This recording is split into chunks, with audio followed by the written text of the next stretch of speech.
Buenos días. Les habla Juan Carlos Mejía y la doctora Yamile Jubis. Es un placer tenerlos en este simposio virtual 2022 EduEssence, enfoque integral del pie diabético y las heridas de difícil cicatrización. Les pedimos mil excusas por las demoras que hemos tenido para conectar la transmisión. Pero ustedes saben que siempre hay un problemita técnico que nos dificulta las cosas. Pero aquí estamos. Doctora, bienvenida. Muchísimas gracias, Juan. Muchísimas gracias a todos ustedes que están conectados. Damos nuestros saludos a las personas que están conectadas desde Bogotá, desde Perú, desde Ecuador, Costa Rica, Honduras, Guatemala, México, Chile, Uruguay, Paraguay, Argentina, en fin, todos los países hoy unidos. Toda Latinoamérica en torno al enfoque del pie diabético y las heridas de difícil cicatrización. Gracias al apoyo académico del DFUT International y la Asociación Latinoamericana de Diabetes, ALAD. Al igual también dar el agradecimiento a las casas que nos han hecho posible esto, Praxis Farmacéutica, Diabetrix y la marca CeraVe.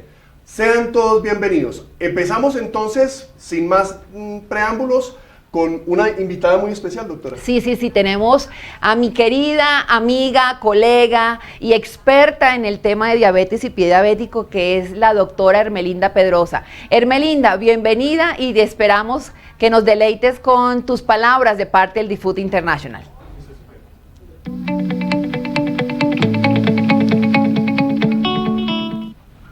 Olá a todos, estou muito alegre e honrada mais uma vez de estar participando nessa grande atividade coordenada pela doutora Yamile Jubis, uma querida amiga e colega. E esta iniciativa é muito importante porque esse simpósio contém o contenido do programa, envolve tantos aspectos preventivos como também terapêuticos e os avanços de neuropatia, pie diabético, as infecções, e, portanto, visa realmente avançar o conhecimento em nossa região. Como vice-presidente internacional de DFUT, eu tenho muito prazer em que a primeira charla desse simpósio EduEssence será exatamente para mostrar um pouco das atividades de DFUT em nível internacional, mas também em nossa região. Espero que desfrutem e los invito a todos a estarem atentos a esta grande programação que ha sido hecha pela querida Yamile Jubis. 4, 3. Muchísimas gracias, Linda, por tus palabras de bienvenida. Y bueno, sin más preámbulos, hablemos un poquito. El programa se va a desarrollar desde ahorita hasta las más o menos 5 de la tarde, hora Bogotá. Es importante que ustedes tengan en cuenta que vamos a desarrollar 5 simposios. Cada simposio va a tener temas interesantes e importantes y diferentes en cada uno de ellos. Iremos desde temas de ortopedia, temas de células madre, vamos a hablar de la parte administrativa, de cómo enfocar el tema de las heridas a nivel administrativo, vamos a hablar del tema de infección, vamos a hablar del tema de manejo de las heridas, factores de crecimiento, biotecnología, en fin, tenemos mucha información. Cada simposio va a tener un espacio de preguntas y respuestas, para lo cual ustedes tienen activo un chat en el cual pueden enviarnos todas sus dudas, todas sus inquietudes, para que después podamos desarrollarlo junto con los conferencistas. Así es, doctora. Tener muy en cuenta que no esperar al final de las conferencias, sino desde el momento que me nace la duda, puedo ir haciendo el chat. Nosotros aquí lo vamos viendo y lo vamos a leer en vivo, para que puedan nuestros conferencistas dilucidar todas las dudas que tengamos. Entonces, el primer simposio que vamos a ver hoy tiene en este momento 4 temas, doctora. Sí, va a estar la doctora Pedrosa, la doctora Pérez, el doctor José Daniel Brauer y el doctor Gustavo Márquez. Así que, ¿empecemos? Empecemos, entonces volvemos entonces en conexión con la doctora Hermelinda Pedraza desde Brasil.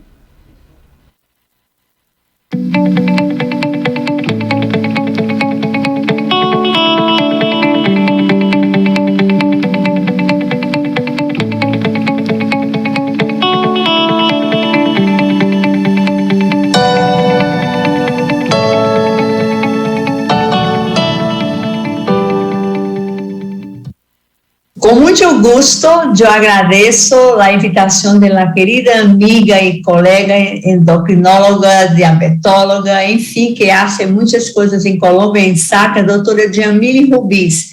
E cabe a mim falar deste tema da presença do Food International no mundo e Latinoamérica. Eu sou Ermelinda Pedrosa, endocrinologista, sou endocrinóloga, e entre outras atividades eu tenho a honra de ser a vice-presidente e representante regional de Food para a região SACA, América do Sul e Central. Eu não tenho conflito de interesse para essa apresentação e eu começaria com essa pergunta: qual é a missão de Diabetic Food International? E digo a você que a principal missão é evitar as amputações que são realmente preveníveis em todo o mundo por diabetes. E nós vemos aqui, que é a primeira página do site de The Food, esta senhora, essa mulher com diabetes que teve sua perna amputada. Ela vive em Vietnã e, como podemos ver no cenário de sua habitação, é uma casa simples, como teremos visto em nossos países acá em América Latina, que as condições socioeconômicas adversas são realmente um fator de risco para este êxito devastador que é a amputação. Entre os projetos de The Food, eu vou focar em dois, que é justamente para tentar tornar real a diferença entre a vida das pessoas com e sem risco e em risco de pré-diabético. Então, nós temos este projeto Diabetic Food Unit em Dakar, África, e o Train the Food Trainer. Como vocês podem ver, a coordenadora desta unidade de pré-diabético em Dakar é a doutora Maimouna Moubai, que é também a representante nacional de Senegal e também de África para The Food. E através de uma donação de 15 mil euros em 2019 por a Belgian Abbey of Chimay, a proposta é que, através desse projeto Senegal, The Food consiga capacitar atividades nos países de África que falam francês. The Train the Food Trainers tuvo sua última edição em Abu Dhabi, nos Emirados Árabes, pouquinho antes da pandemia, em 2020. E a próxima edição está programada para ser hecha em Chennai, Índia, em 2023. Recuerdo a ustedes que a primeira edição de Train the Food Trainers foi em Brasília em 2012, portanto, vamos ter em breve 10 anos da primeira edição. E esta foi a logo que foi criada e que é também usada em todas as edições que se seguiram para este tipo de capacitação. Temos também as premiações de Food Awards, que reconhecem a dedicação profissional, o comprometimento com The Food e, sobretudo, a luta contra o pré-diabético. E entre tantas pessoas importantes como o Dr. Andrew Bolton e Michael Edmonds, temos o prazer de estar eu própria, a enfermeira Eliana Marques Gomes da Silva e também a querida colega e amiga Naline Campilho Vilório, da República Dominicana, que fomos agraciadas com essa premiação. O board de 2019 e 2020 foi presidido pelo querido amigo e colega José Lázaro Martinez, de Espanha, e temos várias outras pessoas, como, por exemplo, Nina Petrova, Michael Edmonds, Lee Rogers, Gulapa e Heidi também, que estavam com o nosso presidente na época eleito, Vijay Viswanath, que atualmente é o nosso presidente. Então, eu diria que entre tantas ações de The Food nesse biênio de 2019 a 2020, os enfoques que se seguiram durante a pandemia foram realmente um trabalho muito esplêndido, que facilita o conhecimento. E aqui eu vou mostrar de forma muito breve todos eles que vocês têm também já traduzidos em espanhol. Por exemplo, como realizar uma exploração neurológica em pé, também a avaliação vascular em pessoas com diabetes e úlcera de pré-diabético, as deformidades, que é um mais novo, também como manejar as pessoas em risco para desenvolver uma úlcera de pré-diabético, como classificar a infecção de pé diabético, que é um passo muito importante. Também os 3 passos principais para diagnosticar a osteomielite de pé diabético. E ainda, essa que ainda não estava traduzida, mas 5 passos para manejar a osteoartropatia, o pé de charcot agudo. Também, como assegurar o uso adequado de um calçado terapêutico. E, por fim, como selecionar o dispositivo de descarga correto. Então, esses enfoques são muito interessantes porque podem facilitar as ações durante atividades ambulatoriais, por exemplo. Outras ações em SACA, precisamente, em seu último ano, em 2020, tivemos esse importante webinar que teve como tema coincidências e controvérsias na implementação de las guias do Grupo de Trabalho Internacional em Pé Diabético e Latinoamérica, que tiveram como moderadores principalmente o próprio José Luiz e também a doutora Naline Campilho. Também acá em Brasil tivemos, em 2021, o curso do 25º Congresso Brasileiro Multidisciplinar em Diabetes, e como foi em junho, Dr. José Lázaro teve a grande honra que nos deu para falar em la missão de DEFUT no salvamento do pé diabético.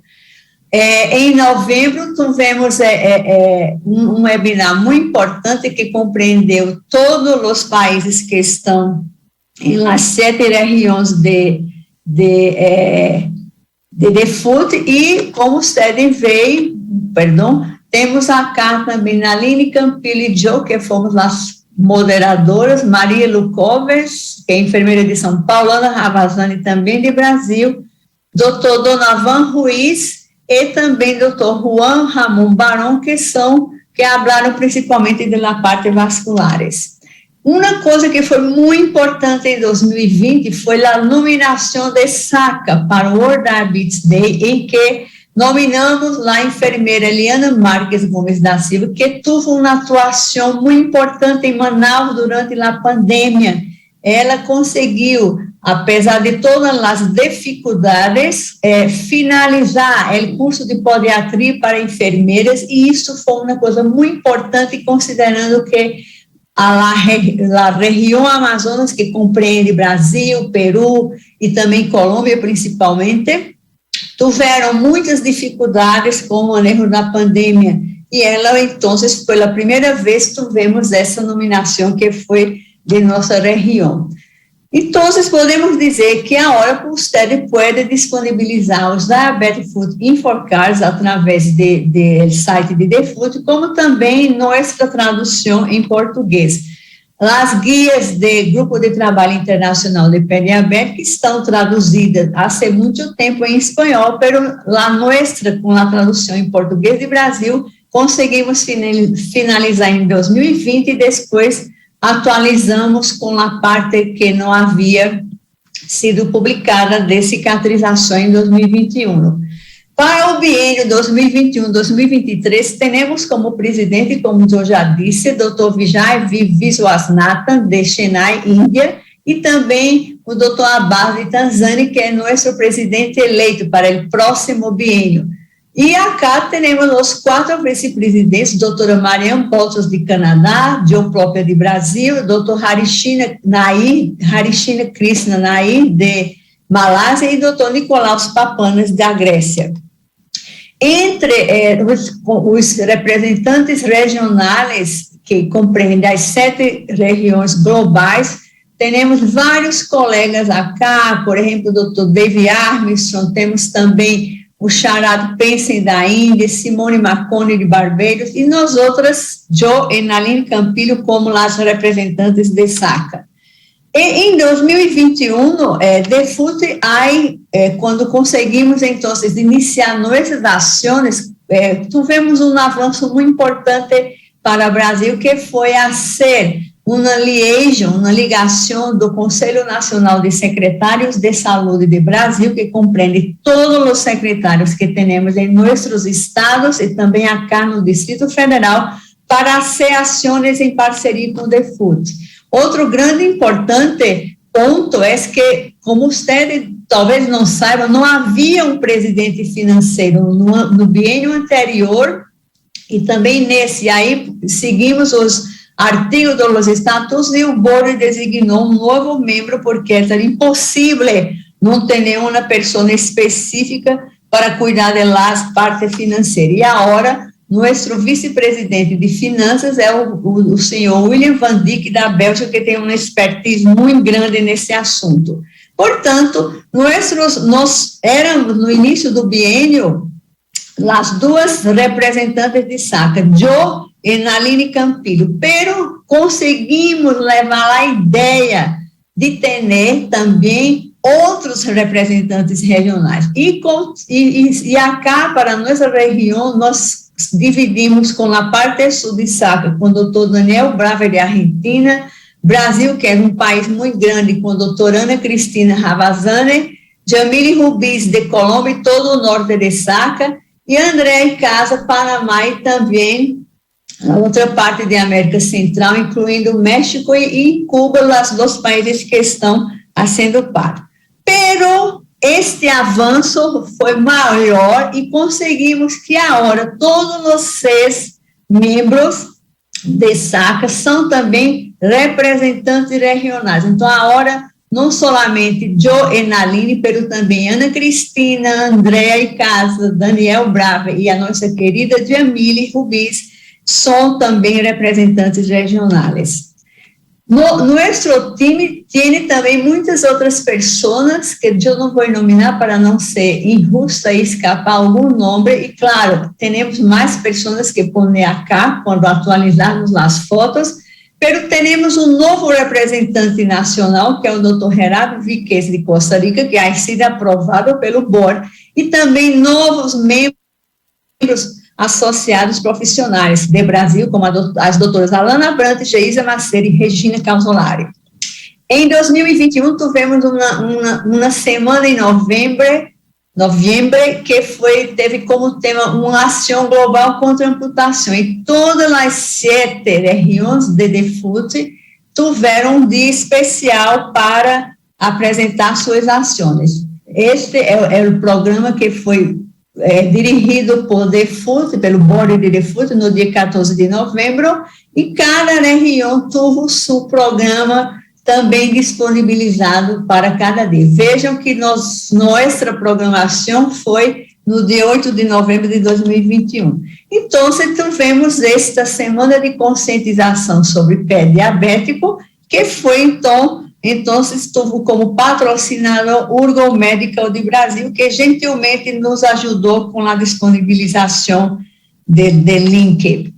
No programa, que foi um programa de quase 2 horas, tivemos os representantes do board e também alguns invitados especiais, que foram lá, doutora Judith Quispe, Maria Lucoves, de Brasil, Gabriela Caro, de Argentina, lembrando que a doutora Judith Quispe é de Peru. Todo o board SACA também participou, e o outro convidado foi o doutor Francisco Salvador, de Chile. Nessa edição, tivemos uma coisa muito importante, que procuramos selecionar os projetos que estavam em andamento em nossa região. Então, selecionamos o Como Salvei Mi Pé, de uma atividade educacional muito importante da doutora Judith Quispe, de Peru, o Guia de Bolso para a Prevenção de Úlceras de Pé Diabético com a enfermeira Maria Lucoves, de Brasil, e uma importante ação preventiva e de generosidade, que foi a campanha de donação de sapatos pela doutora Gabriela Caro, de Argentina. Por fim, este ano de 2022, tivemos também um workshop, um simpósio de neuropatia e pé diabético, em que o Dr. Vijay enviou uma saudação na abertura, e também DEFUT ha sido um dos que apoiaram este importante congresso de Brasil. Vamos ter agora em agosto também outra atividade, que todos os participantes do board de DEFUT também estarão, infelizmente, desafortunadamente, online, porque não ha sido possível conseguir fundos para que todos os invitados estrangeiros estiveram acá estejam em Brasília em agosto. Então, vamos ter um simpósio, que é uma imersão em neuropatia pediátrica, no outro dia, uma imersão no manejo de observação das pessoas com diabetes, um tema muito importante que é inovação em terapia regenerativa e outras atividades, principalmente na área cirúrgica. E será, então, em nossa capital, Brasília, agora em 15 e 16 de agosto. E, claro, também agora em agosto teremos esse EduEssence de 2022, que é uma importante atividade que ha sido iniciada pela doutora Rubis e que creio que se consolida como um dos mais importantes eventos de SACA. Então, vocês, como mensagens finais nessa pequena introdução panorâmica acerca de DeFood, que também tem como importante objetivo motivar ustedes para participar e se tornarem membros, é que quando observamos a linha de tempo de Brasil e SACA, desde os anos 90, nós podemos dizer que tudo empezou, pelo menos acá em Brasil, com o projeto Salvando o Pé Diabético, que teve mais de 10 anos com apoio do Ministério da Saúde, patrocinando os workshops, e isso realmente redundou em várias clínicas ambulatoriais de pé diabético em todo o país. E isso, claro, teve uma boa e positiva impressão internacional. Quando, desafortunadamente, em 2004, o Ministério da Saúde não deu mais seu apoio, pela Sociedade Brasileira de Diabetes seguiu com workshops. Então, a partir de 2012, nós tivemos a primeira edição de Train the Food Trainers acá em Brasília, a formação do Grupo Brasileiro de Pé, e iniciamos o programa Step by Step, que se tornou Passo a Passo em espanhol. Depois tivemos, então, o andamento das capacitações com Step by Step, e, desafortunadamente, de toda sorte, foi uma coisa que também se tornou positiva, foi a separação do grupo de editor do IWGDF e também, então, se transformou na parte de implementação do DeFood Internacional em 2017. E seguimos até antes da pandemia em vários países da América do Sul e Central com as ações de capacitação de Step by Step, todas seguindo nas diretrizes do IWGDF. Esta é uma foto, acá você vê a doutora Jamile Rubis, Joe Prop e vários outros que estavam acá em Brasília para a primeira edição de The Train the Food Trainers, com 13 países e 60 participantes. Este foi o logo de Braspédia, que é o logo de nossa sociedade, e seguimos juntos, pero desafortunadamente com a pandemia, essas capacitações presenciais tiveram que parar, e como ponto positivo em 2020 e 2021, tivemos, como já mostrei, as diretrizes do IWGDF e também os enforcados. Em 2022, estamos com um estudo muito interessante que estamos tentando publicar agora, que é um questionário de sintomas neuropáticos. Também tivemos atividades num congresso acá de Brasília, esse congresso que eu mencionei em São Paulo, de ANARE e FENARE, e essa imersão em neuropatia e também EduEssence. Claro que nós outros teríamos muitas felicidades e alegrias de celebrar os 10 anos do Train the Food Trainers, pero desafortunadamente não conseguimos fundos. Talvez de 2023 em diante possamos conseguir outras coisas. Há uma interrogação porque os planos dependem muito de suporte financeiro, pero nós outros esperamos que The Food SACA cada vez mais tenha integração entre os países, uma maior ligação com a IDF, que é a International Diabetes Federation, e quem sabe que esta ideia de los conselhos de saúde de los países puedan também ser estendida a los demais países de SACA. Então, eu finalizaria dizendo que temos muitas barreiras a resolver em Brasil e todos os outros países da América Latina, porque não contamos com um programa nacional e com apoio oficial dos gerentes públicos. Temos iniciativas, mas desafortunadamente em nossa região temos mais políticas de governo do que políticas de Estado e de la saúde. E isto termina trazendo muito sofrimento porque não conseguimos continuar. Os protocolos em los 3 níveis de assistência não se acordam da forma como deveria e a implementação de las guias se converte em uma verdadeira saga. É também importante ter a formação de uma rede primária capacitada para que haja uma ligação maior com os centros secundários especializados, principalmente para fazer a provisão de órteses, próteses e calçados. E, por fim, eu diria que, todavia, há muito pouco conhecimento de diabetes, principalmente de los profissionais de saúde, que deveriam saber acerca da doença desde a graduação. Portanto, em 2016, quando eu tive a honra de ser invitada pelo Congresso de la ADA, da American Diabetes Association, nós deixamos muito claro que o ponto mais preocupante era que a sustentabilidade, que é uma coisa mandatória para os programas sobreviver nos países de desenvolvimento, era uma coisa que não teríamos sempre, e isso impede que possamos continuar todos os programas que conseguimos implementar em nossa região. E, finalmente, eu diria que a realidade triste e devastadora em todo o mundo, não somente em países em desenvolvimento, é que um elefante na sala é uma figura metafórica que dizemos que é uma situação que perturba todas as pessoas, sabe, mas não admitem como deveria ser. Talvez uns poucos admitem. E no contexto de neuropatia, doença arterial periférica, infecção, o elefante na sala é exatamente o pé diabético. Portanto, é importante uma necessidade urgente para cambiar essa situação de chegarmos a este ponto tão grave que muitas vezes termina em amputação.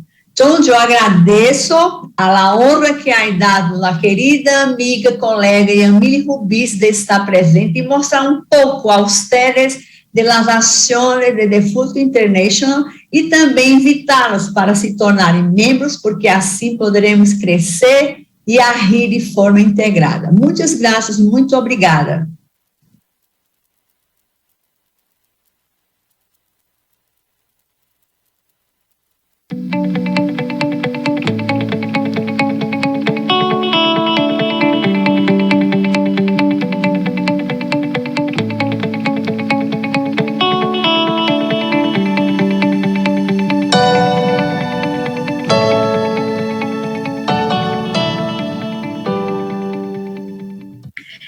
Bueno, buenos días. Gracias por estar tan puntuales aquí en la primera parte del simposio, la parte de la mañana del simposio.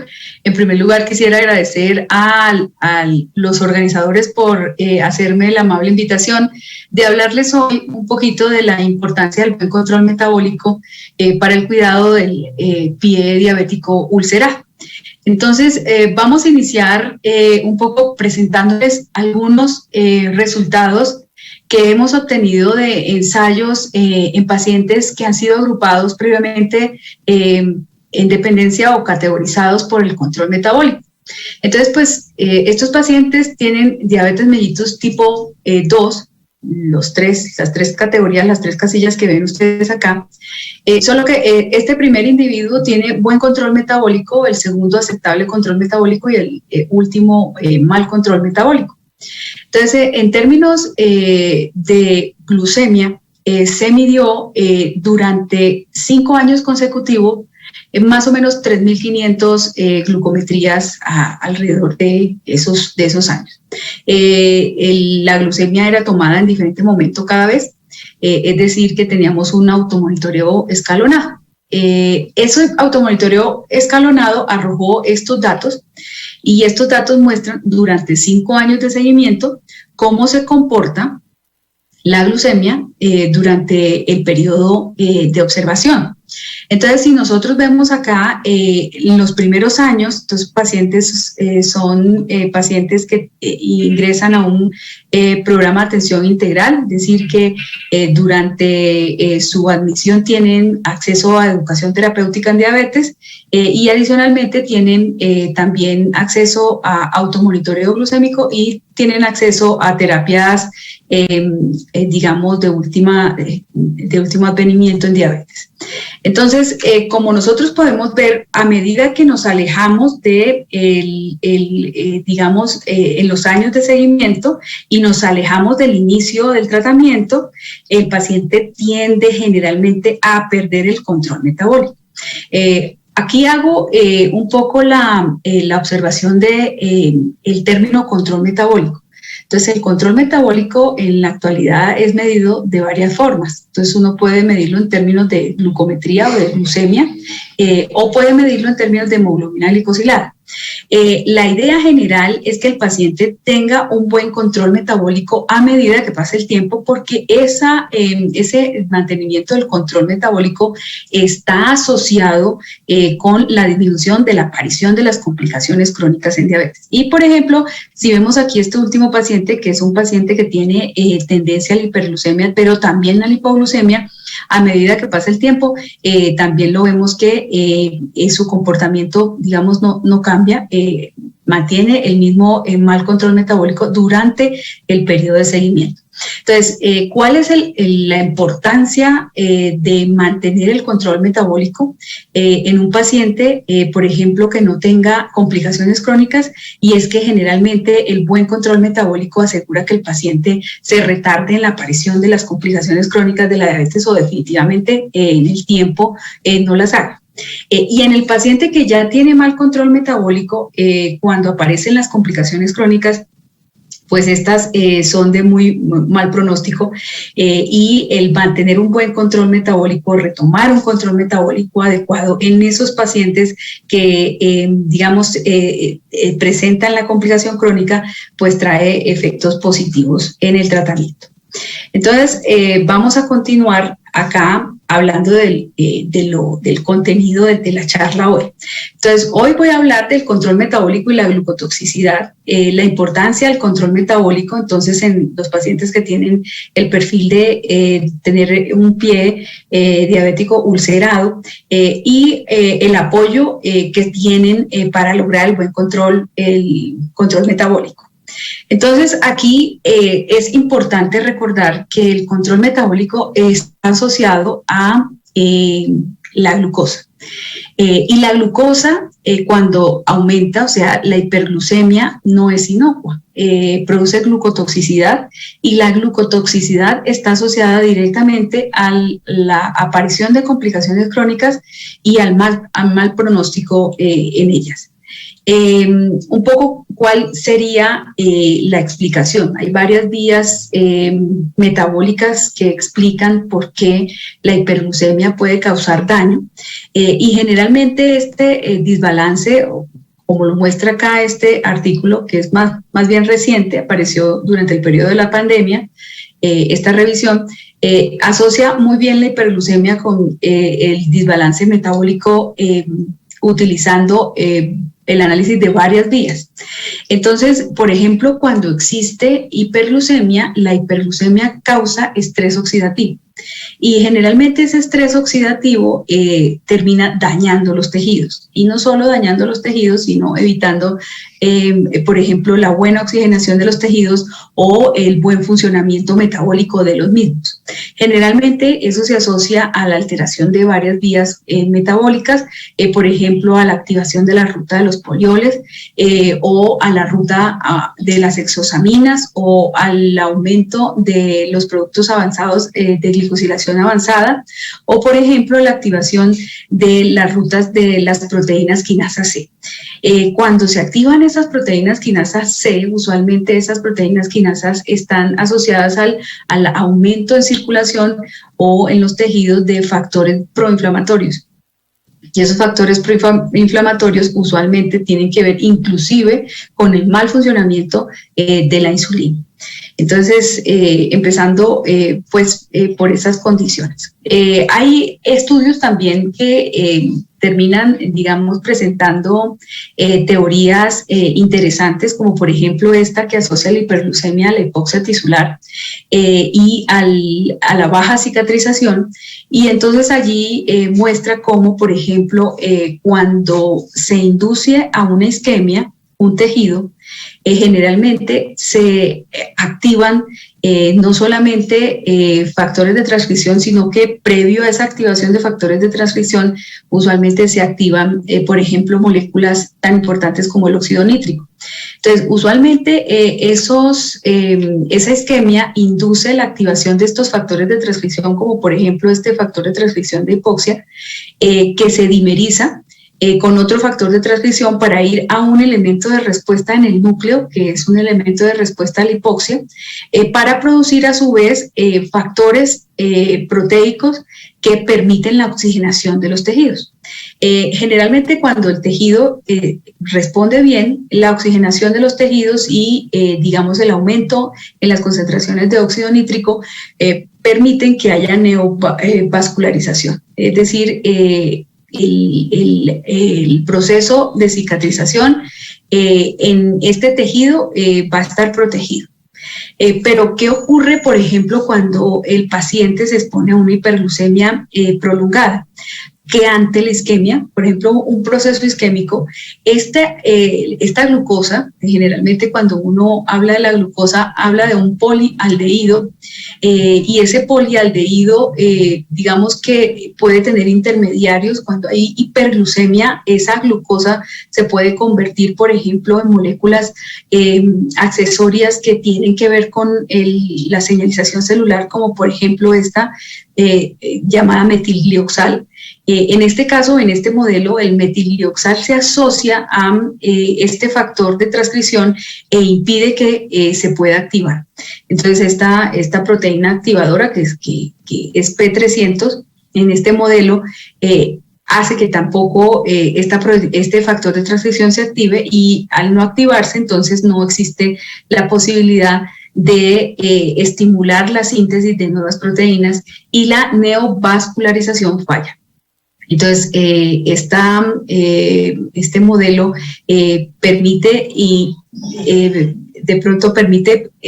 pensar que en estos pacientes que tienen hiperglucemia crónica, la baja cicatrización puede estar modulada por este sistema. Ese es, digamos, uno de los por qué en realidad vale la pena mantener al paciente en riesgo en buen control metabólico. Otra cosa que se ha visto es que el mejoramiento del control metabólico también tiene que ver con la activación de procesos que regularmente se dan en las células para permitir que haya recambio no solamente de proteínas, sino que haya recambio también de detritos celulares y haya recambio también de organelos al interior de las células. Y este es, digamos que el modelo presentado por el doctor Oshinori, un japonés que en el 2016 ganó el premio Nobel de Medicina por explicar estos procesos de autofagia. Y generalmente lo que vemos es que a medida que, estos son modelos celulares de levadura, a medida que aumentaban la extarvación, es decir, digamos que el ayuno en estos modelos celulares aumentaba la autofagia. El aumentar la autofagia permite que procesos celulares, digamos, se lleven a cabo de la mejor manera y fundamentalmente en los pacientes que tienen hiperglucemia crónica, cuando llegan a buen control metabólico o se acercan al buen control metabólico, estos procesos de autofagia pues mejoran, y los tejidos que están dañados o en proceso de reparación pues mejoran muchísimo más rápido. Entonces es una de las condiciones moleculares que permite que el paciente mejore más rápido. Un poco avanzando en la presentación, un poco hablar de la importancia entonces del control metabólico en estos pacientes. Entonces, usualmente, en primer lugar, podríamos hablar de que cuando el paciente pues mejora el control metabólico, lo primero que se facilita es su cicatrización. Por los procesos que vimos que tienen que ver con el mejoramiento de la perfusión sanguínea, pero adicionalmente la neovascularización. Otra cosa que mejora y que está mediado también por la disminución de los productos avanzados de glicosilación es la respuesta inmune, y al mejorar la respuesta inmune, entonces esos procesos infecciosos pues también se resuelven con mayor rapidez, y adicionalmente mejora la oxigenación a los tejidos. En muchos de los casos se ha visto que el mejoramiento del buen control o llevar al paciente a buen control metabólico implica también la disminución del dolor neuropático. Entonces, fíjense la importancia de llevar al paciente a buen control metabólico. Un poco esto ya se veía, traje esta famosísima lámina del estudio de SST publicado hace muchísimos años atrás y que lo retoma este artículo de Diabetes Care en 2015, donde muestra la idea general de mejorar el control metabólico en el paciente. Y generalmente, fíjense, en este caso el riesgo de amputación disminuye hasta en un 51% cuando el paciente llega a metas, es decir, mejora su control metabólico. Finalmente, vamos a hablar de la forma en que podemos apoyarnos para poder lograr el control metabólico en estos individuos. Hay dos estrategias, hay varias, pero hay dos estrategias que no deben dejar de aplicar, y es, en primer lugar, el advenimiento de las nuevas tecnologías en diabetes permiten que el paciente llegue a mejores controles, metabólicos. No hay que olvidar que fundamentalmente hay una circunstancia que impide que se logre el buen control metabólico, y es que la adherencia al tratamiento del paciente a veces no es la esperada. Generalmente con estas nuevas tecnologías se puede llegar a buenas metas de tratamiento y por lo tanto a una mejoría en el control metabólico. Otra cosa que es muy importante es recordar la necesidad de estos pacientes del monitoreo glucémico. Usualmente cuando en Colombia hablamos de monitoreo glucémico, el paciente con diabetes tiene acceso a monitoreo capilar, pero no olvidar que existe el monitoreo intermitente, y ese monitoreo intermitente usualmente en 15 o 14 días permite realmente ver cuál es la situación del paciente, y fijándose metas con los pacientes usualmente se pueden llegar a muy buenos resultados. Por un lado, entonces, recordar las nuevas tecnologías, y por otro lado, la educación terapéutica.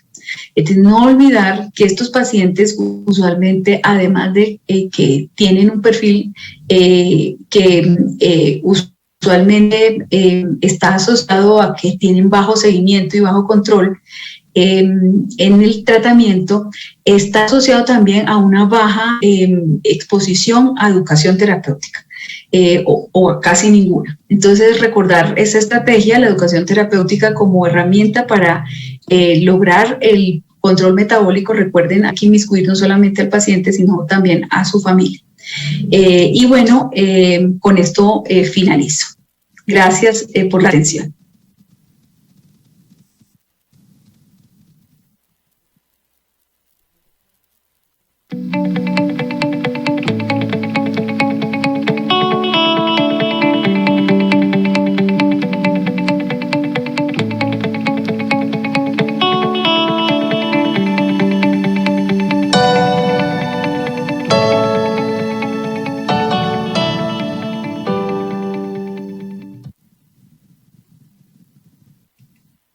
Buenos días, agradezco a EduSense y fundamentalmente a la profesora doctora Yamil Hubiz.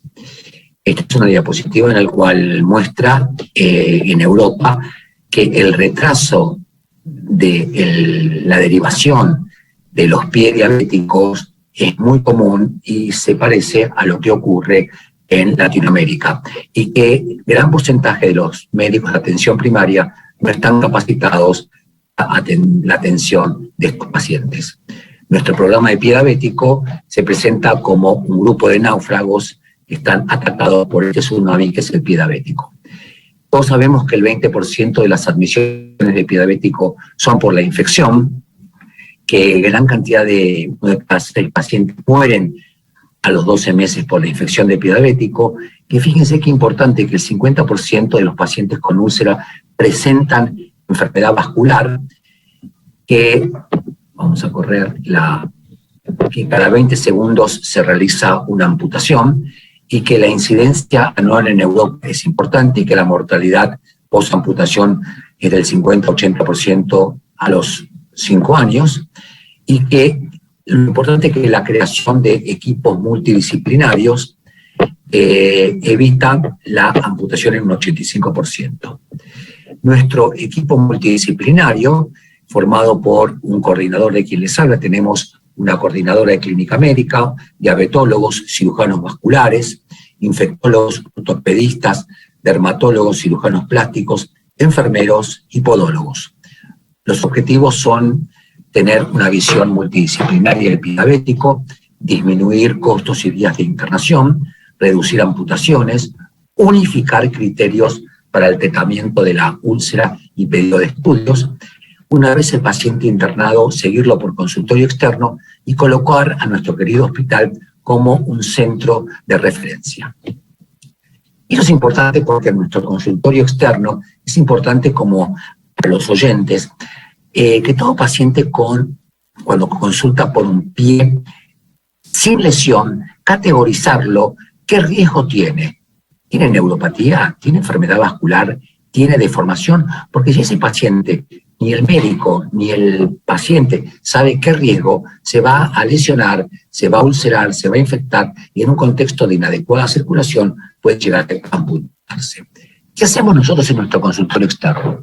Un paciente sin lesión, le evaluamos el riesgo y lo prevenimos. Un paciente con lesión neuropática sin infección lo descargamos. Un paciente con lesión neuropática con infección lo manejamos con infectología. Un paciente con enfermedad de Charcot con o sin úlcera lo descargamos. Un paciente con enfermedad de Charcot con infección lo tratamos con infectología. Los pies vasculares con isquemia clínica vamos a ver qué hacemos, pero los pacientes con pie vascular e isquemia grave con o sin infección sí o sí van a la internación. La importancia de los podólogos: debridan todas las lesiones, hacen las pedigrafías y las plantillas. Hacemos educación en pregrado, recibimos rotantes internacionales y nacionales y lo importante es que recibimos todos los pacientes internados y hacemos su seguimiento. Los pacientes en consultorio externo se les hace el examen vascular con palpación de pulsos, clasificamos a los pacientes con isquemia clínica cuando el índice tobillo-brazo, como ustedes saben, es entre 0,5 y 0,9, cuando tienen claudicación intermitente, y lo que hacemos es el exhaustivo manejo del riesgo, de los factores de riesgo cardiovascular, y le damos el ciprofloxacin. Tenemos el índice tobillo-brazo, nuestro Doppler Handley, clasificamos la neuropatía a través del Neuropathy Score y clasificamos a la neuropatía cuando padece de la pérdida del monofilamento del toco o el toco, más un test anormal, vibración, dolor o reflejos. O sea que el paciente que tiene la pérdida de las sensaciones protectoras es el paciente que va a estar en riesgo de lesionarse. Y si está en riesgo de lesionarse, va a poder tener una úlcera neuropática por un traumatismo externo indoloro. Nuestros podólogos debridan la hiperkeratosis de una lesión preulcerosa o de una lesión neuropática. Les debridan las hiperkeratosis y tratamos las lesiones de la neuropatía autonómica. Y cuando un paciente viene con una neuropatía asimétrica, con una historia familiar, con signos motores, cuando es con rápida progresión, con dolor lumbar, es las pocas veces que derivamos al neurólogo. Tomen claro esto porque es una indicación de derivar al neurólogo. ¿Qué hacemos con las úlceras cuando están en consultorio externo? Controlamos la diabetes, vemos cuál es la profundidad de esa lesión, vemos el flujo, lo debridamos, lo cultivamos, le damos el antibiótico, le hacemos el tratamiento local, la descarga y evitamos la recidiva. ¿Qué hacemos con las úlceras sin compromiso? Debridamos el tejido necrótico. Es fundamental. ¿Cómo? A través del debridamiento, como lo hacemos, fíjense que transformamos una úlcera crónica en aguda, roja y sangrante, más debridamiento a través de los podólogos, y cuando tenemos este tipo de dedo, fíjense que es un dedo en salchicha, pedimos la radiografía seriada, y ¿qué más? La radiografía seriada cada 7 días, focalizada, vemos el stop, vemos la osteomelitis, colocamos la sonda ósea a través de la lesión y que tiene una sensibilidad y una especificidad muy importante para la osteomelitis. Nuestros infectólogos no hacemos el tratamiento empírico, sino que hacemos el cultivo bacteriológico, le damos mucha importancia, y hacemos el diagnóstico de osteomelitis con el PROBONE, la eritrosedimentación, o sea, hacemos PCR ultrasensible, el eritro, la sonda ósea y la radiología, y confirmamos la osteomelitis. Para las úlceras infectadas usamos alginatos y o carbón activado. Es muy importante descargar la lesión. Ahora bien, ¿qué pacientes internamos con nuestro programa? Nuestros pacientes los pacientes se internan a través de la guardia, a través del consultorio externo de pie diabético, a través del consultorio externo de demanda y a través de la internación de clínica médica. ¿Y qué pacientes se internan? Se internan los pacientes con el ataque de pie diabético, los pacientes con Charcot, pacientes con infección, neuroisquémicos e infección. Entonces, hay un algoritmo en la guardia, que son todos aquellos pacientes con pulso negativo, dolor de reposo, gangrena, necrosis, se llama al cirujano vascular y el cirujano vascular los interroga en la guardia y se decide si se los interna o no. Si tienen infección, nuestros infectólogos le toman la muestra de cultivo en la guardia y se le da el tratamiento empírico en la guardia y el paciente se interna. Si el paciente no es necesario internar, continúa su tratamiento en el consultorio externo de pie diabético. ¿Cómo nos enteramos nosotros de que el paciente está internado? Tenemos un grupo de WhatsApp, la enfermera del grupo nos advierte constantemente, los residentes de infectología, los residentes de vascular, de ortopedia, y los médicos de clínica de cada sala nos informan de la presencia o no de pacientes internados. Igualmente, ¿qué pacientes se deberían internar? Los pacientes con isquemia crítica, los isquémicos críticos con infección, los pacientes con Charcot, con úlcera o sin infección, con o sin infección. ¿Y qué hacemos nosotros? Esto es muy interesante. 2 veces por semana hacemos un round con los vasculares, con los ortopedistas, infectólogos, enfermeras, dermatólogos y cirujanos plásticos. ¿Cuál es el objetivo? El timing de acción. Discutimos cada paciente, cuál es el timing del drenaje, la revascularización, el tratamiento local, la amputación mayor o menor, cuál es el cultivo. ¿Para qué? Para reducir las amputaciones mayores y menores. Entonces, ¿qué clasificación utilizamos con el paciente internado? La clasificación de Wi-Fi. Vemos el grado de isquemia, la extensión de la lesión y el tipo de infección.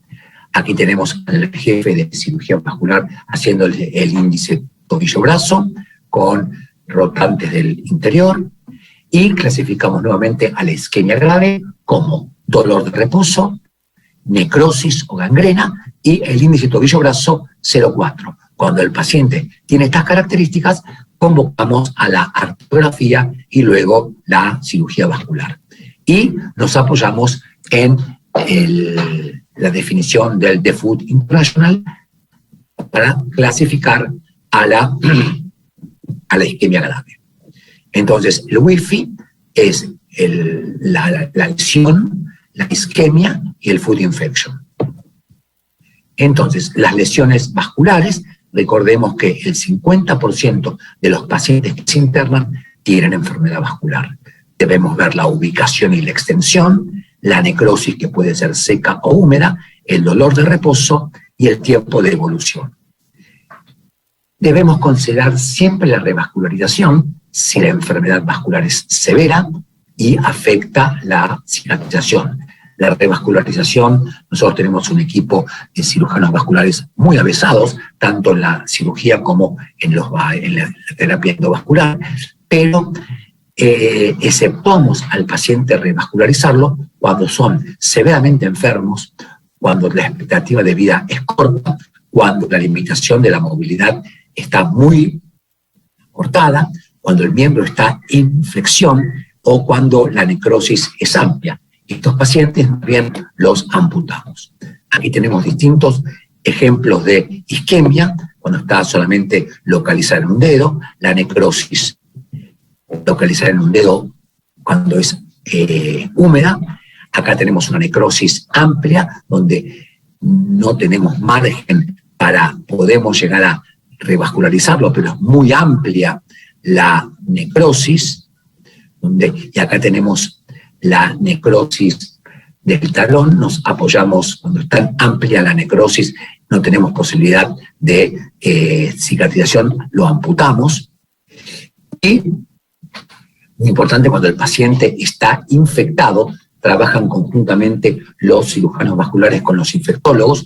Lo primero y fundamental es ver si hay que revascularizarlo, el debridamiento con la resección parcial o la amputación con la toma de muestra de hueso proximal para ver si el cultivo postoperatorio da negativo o positivo, y la continuidad o no de el antibiótico. Pero lo importante, cuando el paciente llega con infección, con o sin isquemia, lo fundamental de entrada es la resección de todo el tejido amplio infectado. Y si el paciente está con isquemia, la revascularización es rápida a las 48-72 horas. Tenemos acá lesiones que hay que debridar rápidamente, más ataques de pie vasculares infectados, y cuando el compromiso tiene el compromiso óseo, hacemos la resección del tejido desvitalizado con un concepto mecánico funcional, con la amputación mayor o menor. Insistimos, es muy importante trabajar en el equipo mancomunados, el cirujano vascular con el infectólogo. Entonces, el manejo de los antibióticos por vía oral, en la infección leve la hacemos entre 1 y 2 semanas, en la infección leve, moderada o severa, 2 a 4 semanas, en el hueso o articulación, donde el hueso está resecado y el cultivo nos da negativo, entre 2 a 5 días, cuando el hueso está debridado pero continúa la infección, entre 4 a 6 semanas, y cuando no hubo cirugía, aproximadamente 12 semanas. Pero lo importante es descargar, siempre, tanto en la internación como en el consultorio externo, descargar al paciente. Entonces, una vez que el paciente nos viene al consultorio externo porque ya ha sido externado, lo importante es evitar la recidiva, lograr el cierre definitivo de la lesión, el seguimiento de ese paciente externado por consultorio externo, y lo seguimos con cirugía vascular, traumatología y los infectólogos, y el equipamiento en consultorio de amputados. Muchas gracias. Muchas gracias.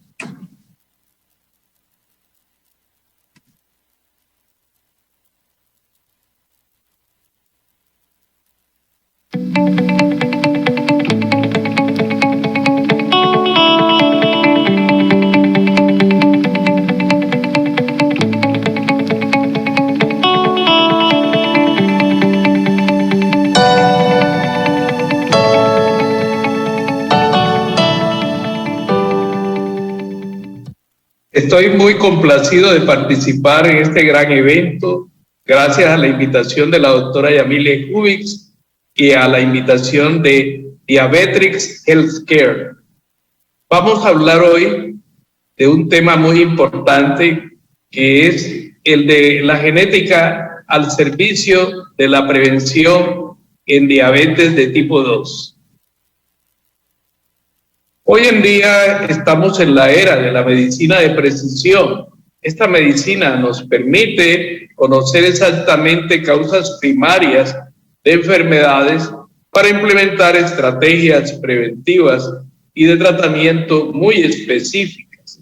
Es así que si nosotros tenemos información genética, podemos intentar tipificar genes biomarcadores o polimorfismos que nos permitan llevar las estrategias preventivas a puntos precisos, a puntos más específicos y por ende más eficaces para la prevención de la diabetes de tipo 2.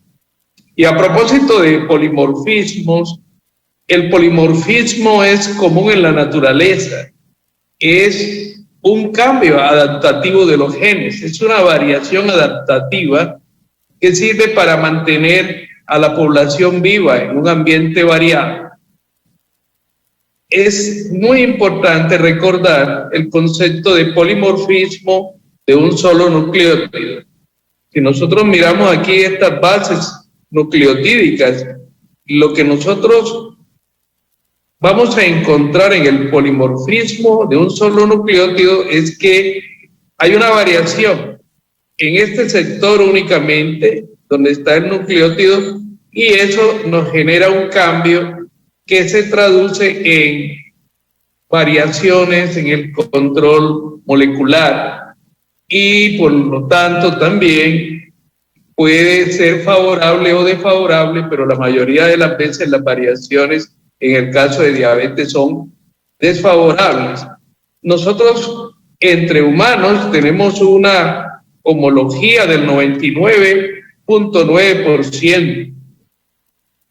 En tanto que solo en el genoma tenemos un 0.1 de variaciones naturales y de estas el 90% de las variaciones son polimorfismos de un solo nucleótido.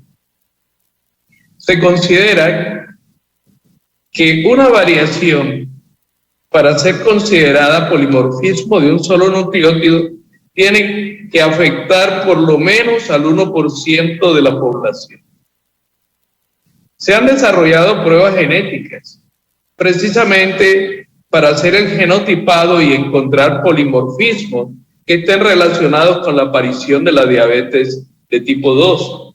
Todos estos consorcios, Sigma, Diagram, Eurochip, Transgenic Consortium, todos han tratado de encontrar genes en diferentes poblaciones y desde luego en población latina para ver cuál es la importancia de estos polimorfismos que afectan en buena parte de nuestra población.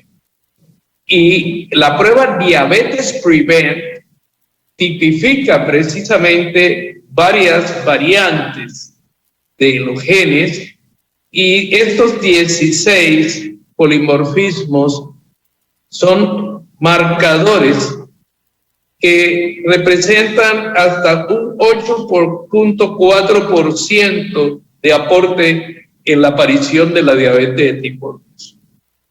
Nótese que la historia parental está implicada en un 11.8% y la obesidad en un 7.1%.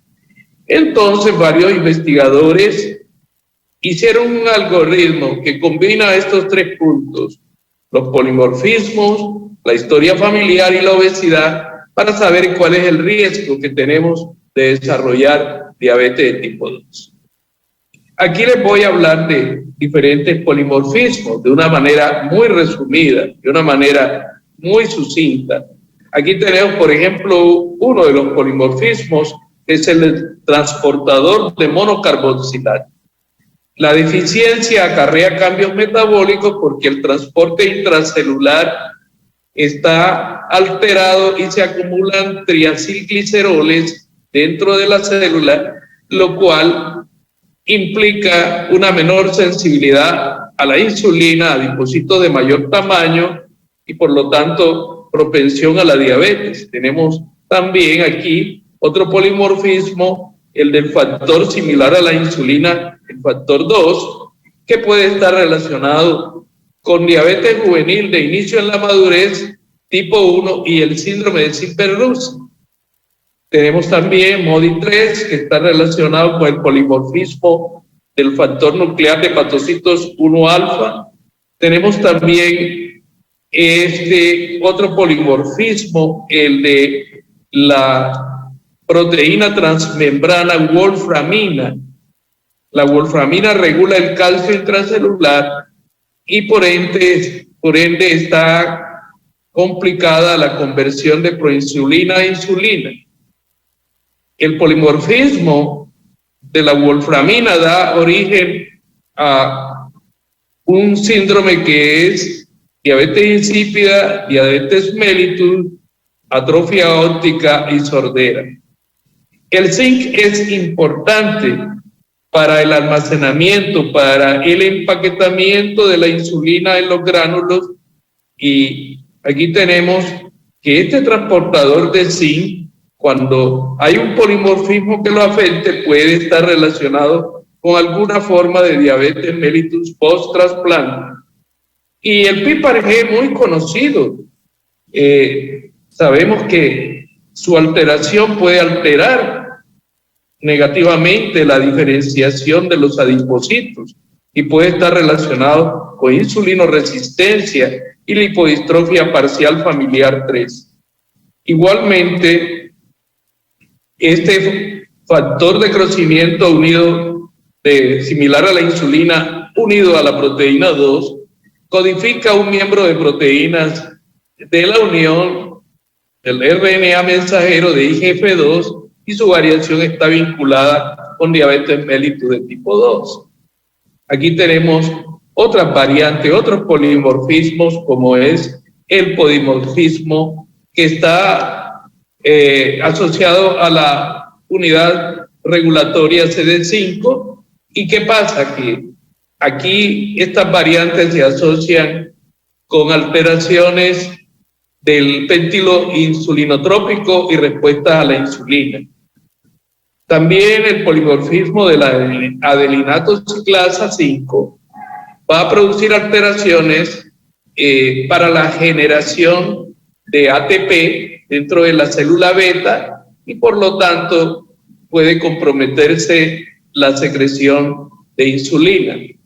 Por otro lado, también este polimorfismo de otra proteína yuxtapuesta a una con dedos en zinc puede afectar el control de la masa grasa y la diferenciación de adipocitos a través de PIPAR-gamma y puede estar asociada con diabetes de tipo 2 y trastornos metabólicos.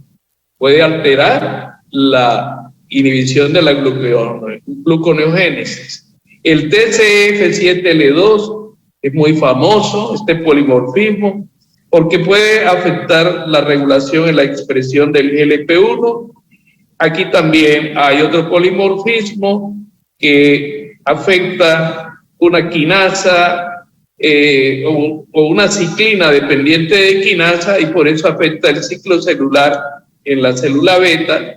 Y tenemos también otro polimorfismo, el de la enzima degradatoria de la insulina, que se asocia con bajo peso al nacer y alelos de riesgo de diabetes tipo 2 en hijos de madres con diabetes de tipo 1.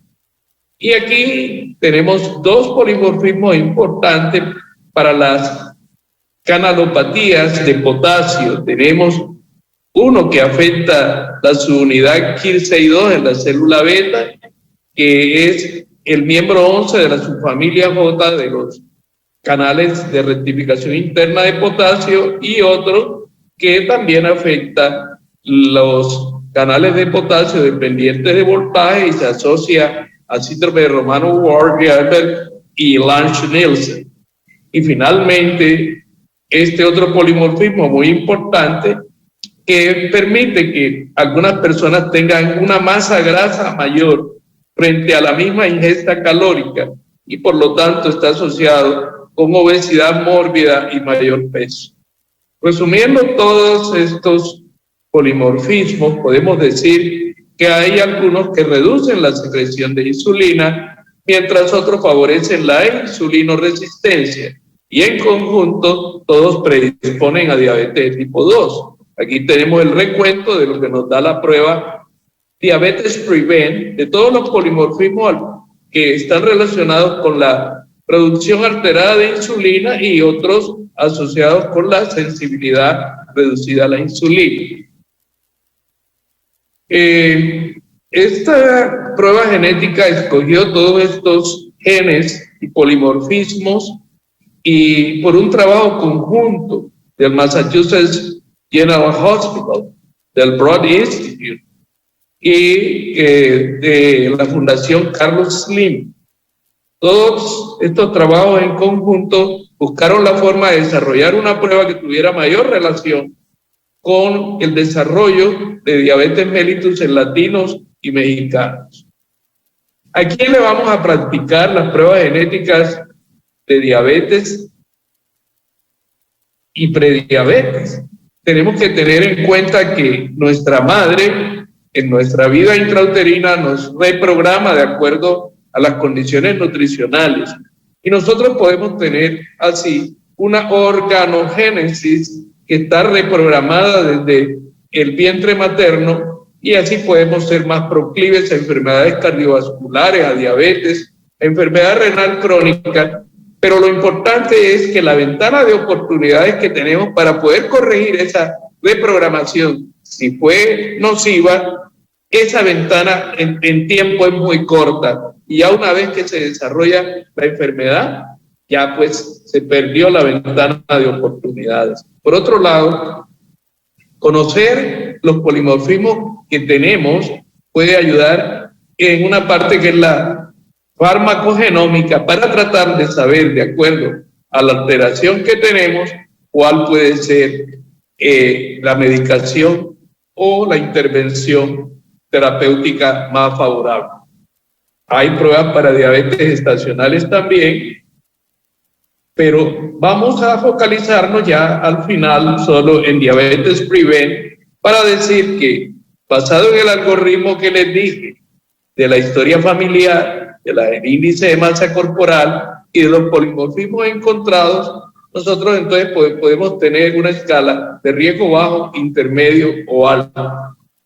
Voy a mostrarles mi prueba genética con Diabetes Prevent. Y ustedes van a observar aquí en rojo que yo tengo muchas alteraciones o muchos polimorfismos relacionados con la producción alterada de insulina y otros relacionados con la resistencia a la insulina. Es más, de muchos de estos polimorfismos tengo doble copia.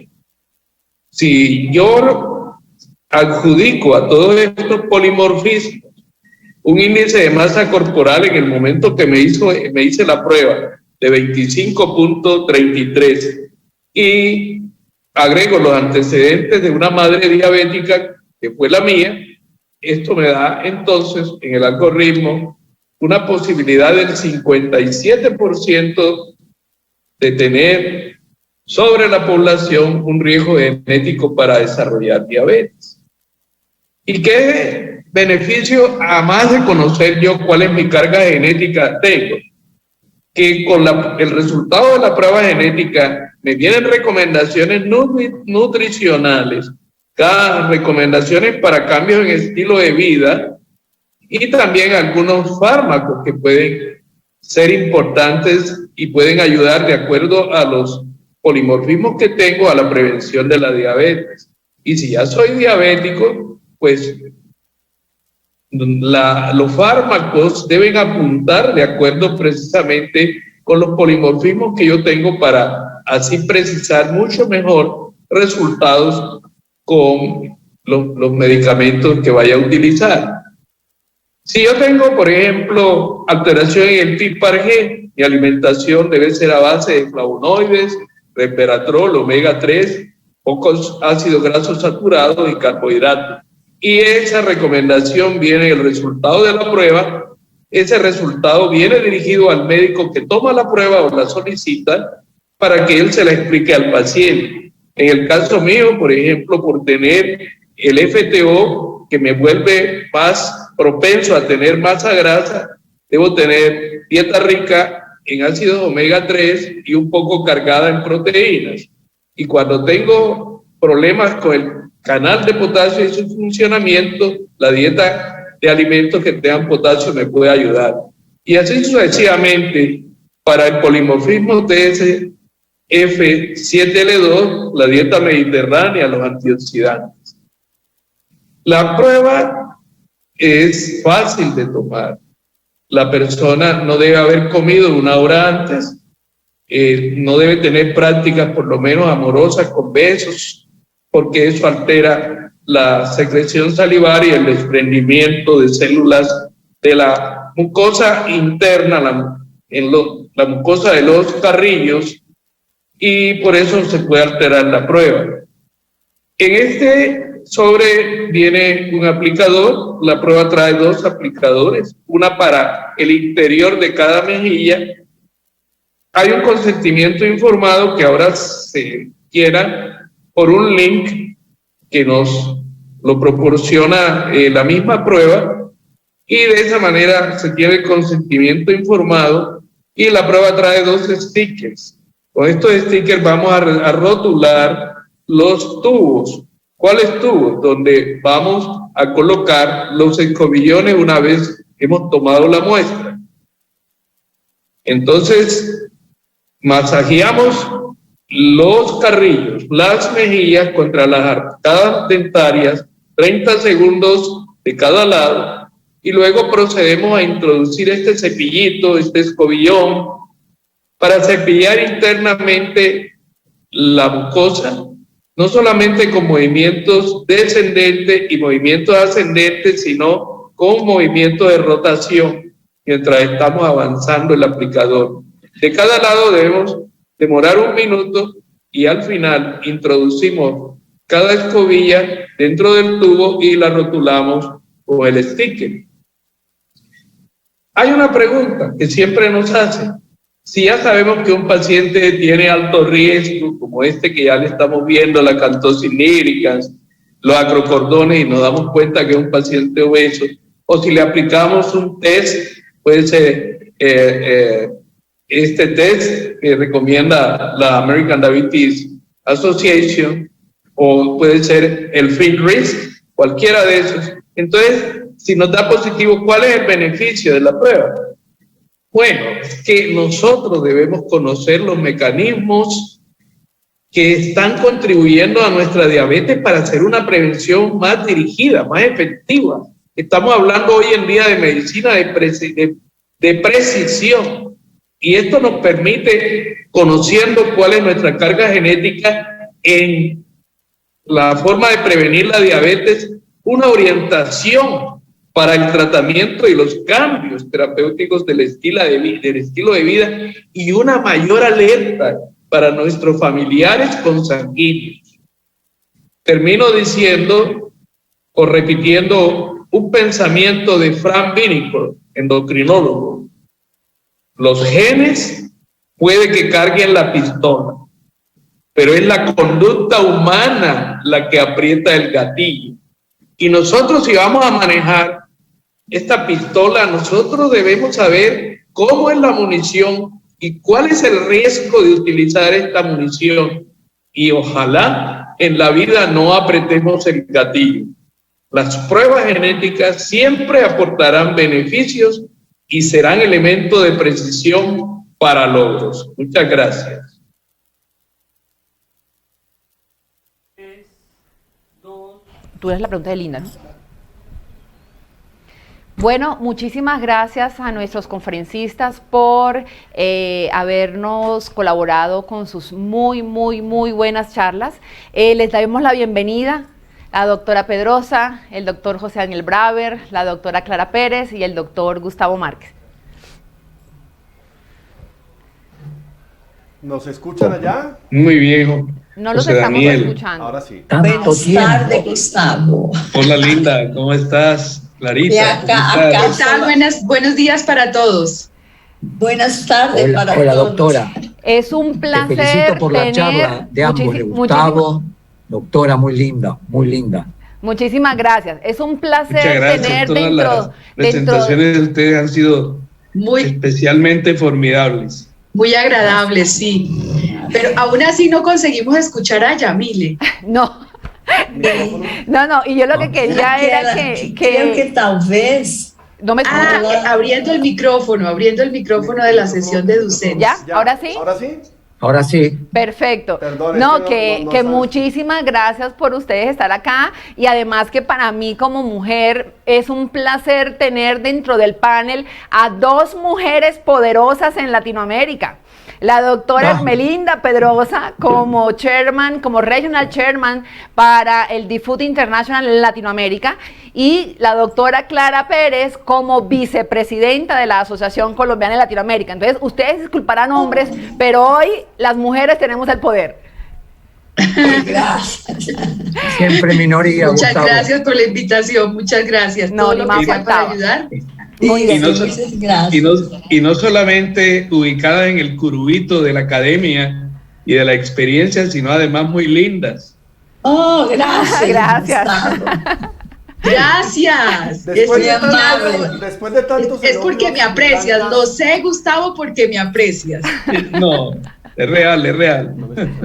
Sí. Después de tantos elogios y de tanta caballerosidad de estos hombres, empecemos con las preguntas, ¿les parece? Doctora Sí, Ermelinda, ¿el grupo Sí. DFUT es abierto a todos? Bueno, en parte sí, pero para una persona ser miembro hay que tener algunos criterios, ¿entiendes? Por ejemplo, para ser full member, que es un miembro completo, tienes que ter a aprovação do Conselho Regional, que como eu mostrei, agora temos Naline, Joe, Daniel, Ana e também Andrea. Pero quando uno entra en el site de DFUT, hay las categorias de como pode ser miembro. Então, creo que é muito interessante se uma pessoa tem interesse, entrar en el site e verificar que critério pode conseguir preencher, pode estar dentro do critério. Gracias, doctora Ermelinda. Una pregunta ahí adicional con eso y es, ¿se requiere hacer algún proceso especial, Ya lo alguna dijo. hoja de vida? Es más que todo si cualquier persona puede entrar en el sentido de su background, o sea, si es enfermera auxiliar, si es enfermera profesional, si es médico, si es cirujano, o sea, ¿hay algún tipo de característica que debe cumplir la persona? Sim, por exemplo, para ser membro completo, como podemos dizer, tem que ser pelo menos médico, enfermeiro ou uma outra categoria profissional. Para ser um membro associado profissional, pode ser qualquer uma categoria, mas creio que as enfermeiras, Jamile, têm que ser enfermeiras graduadas, de nível superior, não somente técnicas de enfermagem. Eu não sei se está compreendendo o que eu explico. Sí, señora, perfectamente claro. Muy bien, mi doctora Clara, parte de los problemas que vemos en el día a día en las personas que consultan por pie diabético ulcerado, que se encuentran en curaciones, es que no llevan ningún tipo de control glucométrico a la persona que le está prestando el servicio y o porque no lo hacen o porque no se lo solicitan. ¿Qué opinas de esto? ¿Es necesario? ¿Sería adecuado esta práctica? Bueno, ocurre que durante la charla yo había hablado de dos formas de obtener el buen control metabólico. Y una de esas estrategias es hacer educación en diabetes. Generalmente las personas que se complican, que llegan a un estado, digamos, avanzado, así un pie en riesgo o una herida realmente de cuidado, son personas que generalmente están confinadas. Por ejemplo, teníamos personas dentro del grupo que venían de poblaciones de provincia. Entonces estas personas nunca tenían un control, nunca tenían un seguimiento, no tenían adherencia al tratamiento y adicionalmente jamás se le había hecho un curso de educación. Entonces, ese tipo de perfiles de pacientes tienen más riesgo, digamos, de tener esta problemática. Entonces, la idea sería generar políticas que, digamos, obliguen desde el inicio al paciente a tomar un curso de educación, porque de esa forma podríamos primero prevenir complicaciones crónicas. El paciente con diabetes podría vivir mucho más tiempo y con mejor calidad de vida, y sobre todo adquirir planes de reeducación. O sea, lo que yo digo es no solamente conformarse con hacer educación en diabetes, sino que planear directamente cuándo va a ser la próxima vez que se va a reeducar. Una vez el paciente se le asegure esto, el paciente va a saber cómo hacerse su automonitoreo, por lo menos el cuidador va a saber cómo acceder al automonitoreo. En algunos países de Latinoamérica tenemos afluencia de tiras reactivas, que es lo mínimo, el monitoreo glucométrico, capilar. En otros, ya inclusive a pacientes de este estilo podríamos pensar en utilizar monitoreo continuo. Y cuando ellos se dan cuenta qué es lo que les afecta, que comer más, que no hacer ejercicio, que de pronto utilizar ciertas bebidas azucaradas, entonces empiezan a tomar un poco más de conciencia y digamos, esta fase de adquirir el control metabólico se logra con muchísima más facilidad. O sea, la idea general sería que el paciente estuviera, digamos, entrenado con su curso de educación, afluencia de tiras reactivas, pero adicionalmente políticas que aseguren esas dos cosas. Muy bien. Doctora Clara, mil gracias. Esta pregunta para el doctor José Daniel Braver. Doctor, dentro del equipo multidisciplinario se encuentra el o la podólogo. Lastimosamente en nuestros países, en algunos de nuestros países en Latinoamérica, no hay una homologación para esta disciplina. Para claridad de los roles, ¿usted cómo definiría eso y cómo enlistaría las actividades que debería cumplir esta persona? Partiendo de la base que no importa el nombre de la disciplina, sino el entrenamiento y la experticia para realizarlo. Bueno, nosotros en la Argentina tenemos una escuela de podología muy, pero muy importante, y en la atención en el consultorio externo, el podólogo cumple un papel muy importante, como ya dije, en la atención primaria. Son los encargados del debridamiento de toda lesión neuropática y siempre supervisados por el médico. Y aparte son los encargados de dar la educación a pacientes diabéticos en el consultorio, y ahora hemos implementado de que también van por las salas de internación a también educarlos. Pero bueno, con la doctora Linda nos tendremos que preocupar en implementar que haya podólogos o que los puedan suplantar. La enfermera también podría cumplimentarlo en el resto de Latinoamérica. También son los encargados de hacer de indicarles también la plantilla al paciente. Así que creo que es muy, pero muy importante el papel del podólogo en el equipo de pie diabético. Perfecto, muchísimas gracias. Para el doctor Gustavo Márquez, 2 preguntas para finalizar el simposio. ¿Diabetes Prevent en algún momento reemplazaría el FinRisk para tamizaje? Y segunda pregunta, si aplico el Diabetes Prevent en un niño y las condiciones físicas de la persona o antropométricas cambian durante su vida, ¿tendría que volver a repetir nuevamente la prueba en la adultez o no es necesario? Muy buenas preguntas y gracias por ellas. La primera pregunta, el FinRisk no reemplaza la prueba genética, son complementarias. Cuando se utilizan las dos, la capacidad predictiva aumenta y de hecho deben realizarse las dos. Esa es la primera pregunta. Y la segunda, ¿me recuerda un poquito? Si yo realizo la prueba a un niño hoy. Ya. A los niños se les puede realizar la prueba. Lo que pasa es que de acuerdo al protocolo de Diabetes Prevent, los niños menores de 5 años no son candidatos todavía, por lo que no facilitan la toma de la muestra. Hay que masajear primero, hay que hacerlo adecuadamente. Él debe estar 1 minuto de cada lado con la boca abierta mientras se hace la prueba, y algunas veces no hay niños que sean aptos para este tipo de colaboración. Pero si se le hiciera la prueba a los niños a los 2 o 3 años, a lo largo de la vida la prueba debe ser igual, porque los polimorfismos ocurren durante lapsos grandes de años para que puedan presentarse, y en un solo individuo tal vez la vida no le alcanza para generar un polimorfismo, de tal manera que va a ser igual la prueba en la infancia que en la vida adulta.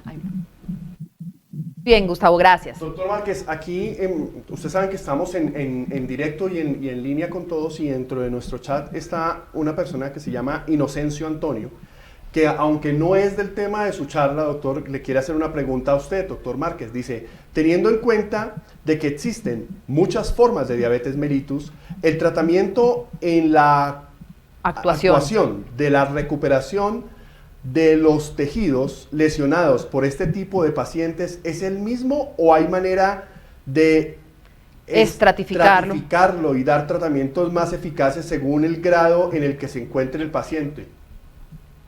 No, el tratamiento de las lesiones en el pie diabético es un tratamiento universal, independiente de que el paciente tenga diabetes de tipo 1, que tenga diabetes de tipo 2, que tenga otras formas de diabetes. Posiblemente los mecanismos de producción son distintos, pero una vez que ocurren las lesiones, el manejo no discrimina para el tipo de diabetes. Doctor Márquez, mil gracias. Bueno, gracias Linda, gracias Clara, gracias Dani, gracias Migus por habernos acompañado el día de hoy. Gracias a todos ustedes por haber estado presentes en este simposio.